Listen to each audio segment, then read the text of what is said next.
আজকে হাইকোর্টে অভয়ের মামলা ছিল, সেখানে বিচারপতি তীর্থঙ্কর ঘোষ যেটা বলেছেন যে 28শে মার্চ পরবর্তী শুনানি, এবং সেদিন তিনি কেস ডায়েরি তলব করেছেন। এই যে কেস ডায়েরি তলব করা, এই বিষয়টাকে আপনি কিভাবে দেখছেন? কেস ডায়েরি তো তলব করতেই পারে, যেখানে কোনো ক্রিমিনাল মামলা আদালতের কাছে আসে, আদালত সবসময় কেস ডায়েরি দেখে, অর্থাৎ তদন্ত করে যে সমস্ত তথ্য পাওয়া গিয়েছে সেগুলো কেস ডায়েরিতে লেখা থাকে। কখন কোথায় তদন্ত করতে গিয়েছেন, কি করেছেন, কি পেয়েছেন, সেই জন্য কেস ডায়েরি চেয়েছেন, যে কেস ডায়েরি থেকে বোঝা যাবে যে তদন্তটা কিভাবে এগিয়েছে এবং কি কি তথ্য পাওয়া গিয়েছে। সেই জন্যই সব মামলাতে এরকম যখনই বিষয়ে প্রশ্ন ওঠে তখন বিচারপতিরা কেস ডায়েরি চেয়ে পাঠান। পাশাপাশি বিচারপতি 3টি প্রশ্ন করেছেন, সেটি হচ্ছে যে এটি কি ধর্ষণ না গণধর্ষণের মামলা, দ্বিতীয়ত হচ্ছে যে গণধর্ষণ হয়ে থাকলে বাকি সন্দেহভাজনরা কারা, এবং তৃতীয়ত হচ্ছে যে সিবিআই এখনো সময় চাইছে। এই যে বিষয়টা, মানে সিবিআই এখনো পর্যন্ত সময় চাইছে, 7 মাস হয়ে গেল তদন্তভার নেওয়ার পরও, কি বলবেন? সেটা তো আমরা সকলেই বুঝতে পারছি যে সিবিআই খানিকটা ঢিলেমি ছিল, খানিকটা ব্যর্থতা। আজ সিবিআই ও সুপ্রিম কোর্টে মামলা আছে বলে সেই সুযোগ খানিকটা নিয়েছে, হাত পা ছড়িয়ে বসেছিল। এই প্রবল আন্দোলনের চাপ না থাকলে তদন্তটা এগোতো না। যাই হোক, এখন বিচারপতি তীর্থঙ্কর ঘোষ তিনি খুব ফৌজদারি মামলা সম্পর্কে যথেষ্ট অভিজ্ঞ মানুষ। তিনি কেস ডায়েরি চেয়েছেন, কেস ডায়েরি দেখে তিনি নিজে বুঝতে পারবেন যে কি মামলা হওয়া উচিত ছিল। ধর্ষণ একজন করেছেন কি গণধর্ষণ, হত্যা করে ধর্ষণ না ধর্ষণ করে হত্যা, বা সাক্ষ্য লোপাট, এই সমস্ত বিষয়গুলো কেস ডায়েরিতে প্রতিফলিত হবে, সেই জন্যই চেয়ে পাঠিয়েছেন। পরিবারের পক্ষ থেকে যেটা বলা হয়েছে যে স্ট্যাটাস রিপোর্ট চাওয়া হোক, এমনটাই দাবি করা হচ্ছে পরিবারের পক্ষ থেকে। এর আগে আমরা সুপ্রিম কোর্টে স্ট্যাটাস রিপোর্ট দিয়ে তো খুব কাজের কাজ হবে না, জানি না, ওদের যারা চেয়েছেন তারা বুঝতে পারবেন। কিন্তু বিচারপতি যখন কেস ডায়েরিটা চেয়েছেন, তার মধ্য থেকেই তিনি খানিকটা আন্দাজ করতে পারবেন যে তদন্তের গতি প্রকৃতি ঠিক দিকে গেছে কিনা। উল্লেখযোগ্য হচ্ছে যে রাজ্যের দাবি, রাজ্যের ক্ষেত্রে যিনি আইনজীবী তিনি বলেছেন যে বিচার প্রক্রিয়া শেষ হয়ে গেছে, তাও কি পরবর্তী তদন্ত করা যায়, মানে সেখানে কি আইনের কোনো বাধা থাকতে পারে? আমি অবাক হয়ে গেলাম এটা শুনে, যে রাজ্যের পক্ষ থেকে এখানে কেন সওয়াল করতে গেলেন। রাজ্য তার মানে কি প্রকৃতপক্ষে নিজেকেই জড়িয়ে ফেললেন এই মামলায়, অর্থাৎ তারা যে তাদের লোকজন যে অভিযুক্ত হতে পারেন এই আশঙ্কাটা রাজ্য সরকারের মনের মধ্যেও আছে।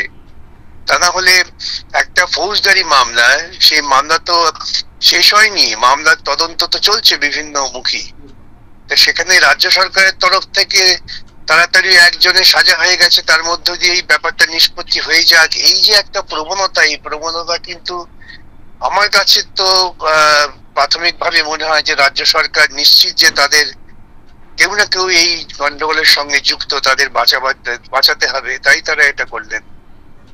কিন্তু আমরা দেখেছি যে রাজ্য সরকার একাধিকবার বিভিন্ন ক্ষেত্রে জিরো টলারেন্সের কথা বলেছেন। তো সেই জিরো টলারেন্স, এই রাজ্য সরকারের কোনো কথা কখনো কার্যকরী ভাবে দেখেছেন মিল আছে? নেই। ওরা মুখে অনেক কথা বলেন, এবং যে কথাগুলো বলেন ঠিক তার বিপরীত কাজটাই করেন, সেটা আমরা সর্বক্ষেত্রেই দেখেছি। মুখে জিরো টলারেন্স বলেন, এমনকি সাধারণ শিক্ষক দুর্নীতি নিয়োগ মামলায়ও তাদের তদন্ত না করার দিকেই ঝোঁক, গাফিলতি।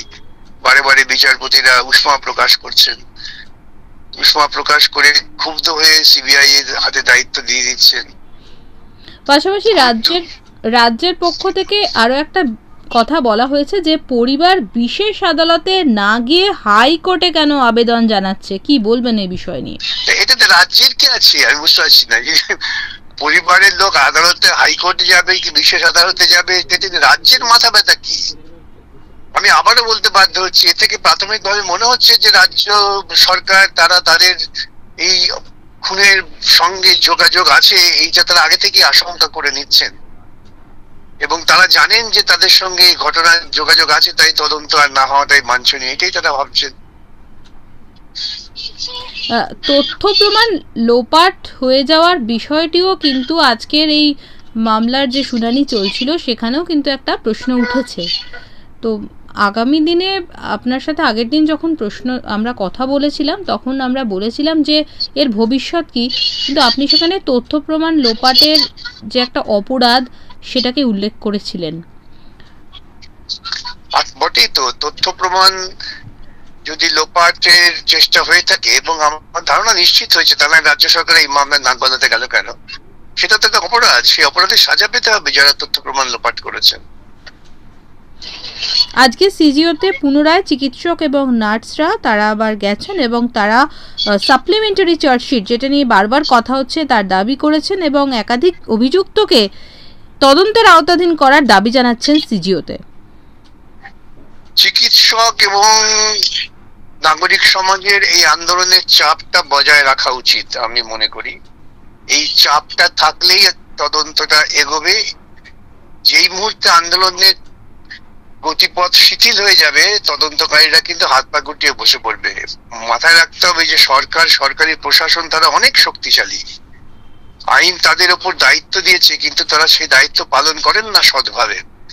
এই সৎভাবে যাতে পালন করেন তার জন্য এই আন্দোলনের চাপটা বজায় রাখা উচিত, এটা আমি ধারাবাহিকভাবে বলে আসছি। এবং এই চাপ বজায় থাকলেই খানিকটা ন্যায়ের পথ খুঁজে পাওয়া যাবে। ধন্যবাদ বিকাশ দা, অনেক ধন্যবাদ।